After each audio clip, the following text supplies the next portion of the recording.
Assalamu alaikum wa rahmatullahi ta'ala wa barakatuh. Toujours avec les fonctions primitives, on passe maintenant à des exemples d'application. Donc, je vais considérer la première fonction, fx définie par 2x carré moins 3x plus 1 et l'intervalle i c'est r. Donc, je vais essayer de déterminer les fonctions primitives de la fonction f sur l'intervalle i. Et donc, le fait que f est continu sur r, ça garantit l'existence des fonctions primitives. Je peux dire que les fonctions primitives de cette fonction sur r sont les fonctions définies par. Donc, les fonctions primitives de f sont les fonctions définies par.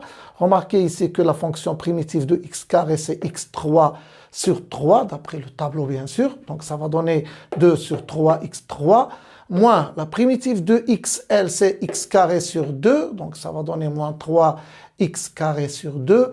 La primitive de 1, c'est x, et plus, bien sûr, c avec c, une constante. Bon, je passe à l'exemple 2. Donc, il s'agit de la fonction f définie par fx égale x carré moins 3x, facteur de racine x, sur l'intervalle 0 plus l'infini. Le fait que cette fonction est continue sur l'intervalle 0 plus l'infini comme étant le produit de deux fonctions continues sur cet intervalle, donc ça garantit plutôt l'existence des fonctions primitives. Donc, je peux remarquer que pour tout x appartenant à l'intervalle 0 plus l'infini, je peux écrire cette fonction fx sous forme de x carré racine x moins 3x racine x, juste un petit développement. Et ensuite, je passe de cette écriture à celle-là, donc l'écriture, si vous voulez dire, l'écriture puissance, c'est-à-dire x carré racine x, c'est x carré fois x à la puissance 1 demi, qui va donner x à la puissance 2 plus 1 demi, donc c'est 5 demi, moins 3, ici c'est x racine de x, c'est-à-dire x à la puissance 1 fois x à la puissance 1 demi, qui va donner x à la puissance 1 plus 1 demi, donc c'est 3 demi. Et donc, je peux dire que les fonctions primitives de la fonction f sur l'intervalle i sont les fonctions définies sur i par, donc fx égale. Bon, concernant cette fonction qui est sous la forme de x à la puissance r avec r un rationnel différent de 0 et de moins 1, la fonction primitive de cette fonction, c'est la fonction x à la puissance 5 demi plus 1, c'est-à-dire 7 demi, sur 7 demi. Donc, je multiplie par l'inverse, ça va donner donc 2 sur 7, x à la puissance 7 demi. De même, concernant cette fonction qui est sous la forme de x à la puissance r elle aussi, donc, concernant cette fonction, les fonctions primitives sont les fonctions x à la puissance 3 demi plus 1 sur 3 demi plus 1, c'est-à-dire x à la puissance 5 demi sur 5 demi. Je multiplie une autre fois par l'inverse, ça va donner 2 sur 5, x à la puissance 5 demi. Et n'oubliez pas de multiplier par 3. Et plus c avec c, bien sûr, une constante.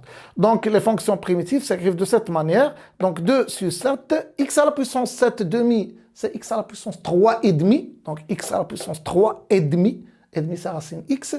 Moins 3 fois 2, c'est 6 sur 5. X à la puissance 5 demi, c'est x à la puissance 2 et demi, c'est-à-dire x à la puissance 2 racine de x, plus toujours une c avec c, une constante. Donc, je passe à notre exemple. Donc, l'exemple 3, donc, il s'agit de la fonction fx définie par fx égale 3x sur la racine de x carré plus 1. Donc, et l'intervalle i, c'est l'intervalle fermé, moins l'infini, 0. Donc, il est clair que cette fonction est continue sur l'intervalle i, d'où je peux garantir l'existence des fonctions primitives.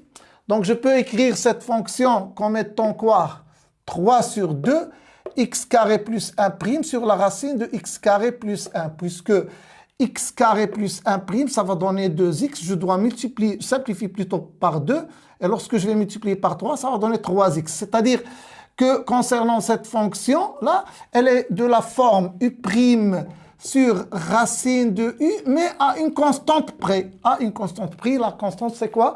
C'est 3 demi. Donc je peux dire que les fonctions primitives de la fonction f sur i sont les fonctions définies sur cet intervalle par fx égale, je sais que concernant cette fonction, donc les fonctions primitives sont de racine u, donc les fonctions primitives de u' sur racine u, donc c'est 2 fois la racine de u qui est ici x carré plus 1. Et je ne dois pas oublier de multiplier par la constante qui est égale à 3 demi. Et bien sûr, plus la constante c. Donc, ça va donner 3 racines de x carré plus 1 plus c avec c, une constante, c'est-à-dire un réel qui appartient à R.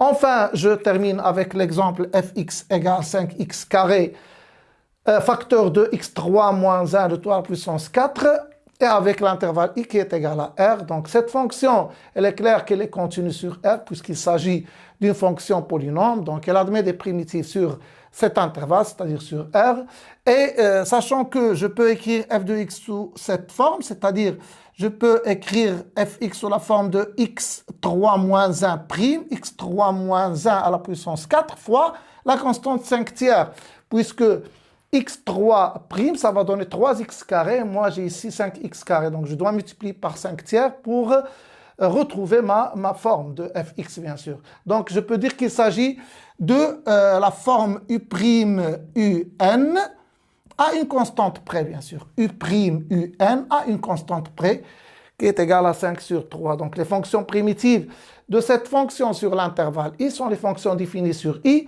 par quel que soit x appartenant à i, donc f de x égale, je sais que la primitive de u'(un) sur un plus 1 sur n plus 1, c'est-à-dire x3 moins 1 à la puissance 5 sur 5, je dois multiplier par la constante qui est égale à 5 sur 3, et plus une constante c qui appartient à R.